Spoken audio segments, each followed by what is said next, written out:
Nagkakaungkatan sa Senado kasunod ng pag-walkout kahapon ng minorya na tutol sa gusto ng mayorya na payagan dumalo via teleconference ang isang senador na wala sa plenaryo. Kabilang sa binabalikan ngayon ang mga katulad na panukala noon. Ang ugat ng mga pagtatalo sa pagtutok ni Sandra Aguinaldo.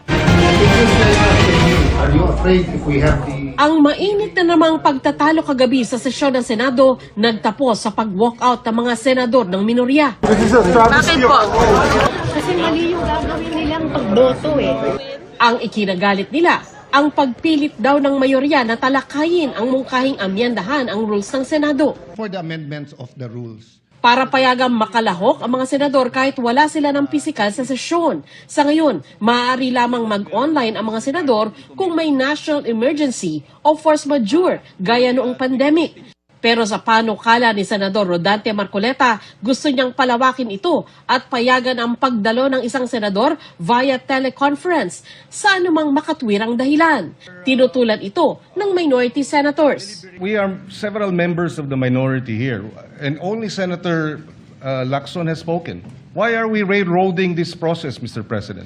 You're gonna just ram down our throat something that numbers can dictate. We are not able to ask questions as to who they wish, Madam Chair, may I answer? who will benefit from the amendment to the rules. For the Is this kind rule, Mr. information President? of Is this the- rule, Mr. President, for I was Senator about to Bato, who is not recognize here? Senator We would Pangilinan. like to raise these valid questions. Katwiran nila na refer na ito sa Committee on Rules at hindi ito basta-basta maibabalik sa plenaryo. Alinsunod sa rules ng Senado, pwedeng amyendahan ng rules sa pamamagitan ng mosyon. Pero kailangan gawin ito isang araw bago ito talakayin.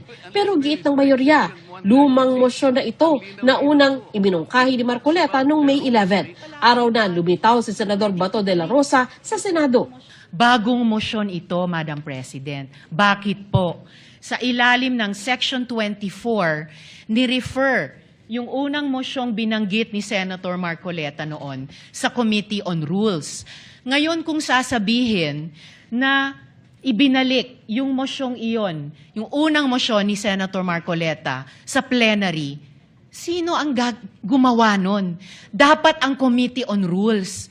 Madam President, without giving meaning to anything, ito Senator pong Marcoleta. mahirap kasi kung wala po tayong legal background dito. Kaya sinasabi ko na nga po, hindi po bagong motion ito eh.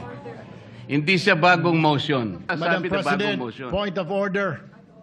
Ad hominem. Sinasabi ko lamang po, ang Hindi, sinasabi Madam ko lang, President, kanina ko po sinasabi, hindi po tama yun. Section Sasabihin nyo kasama 136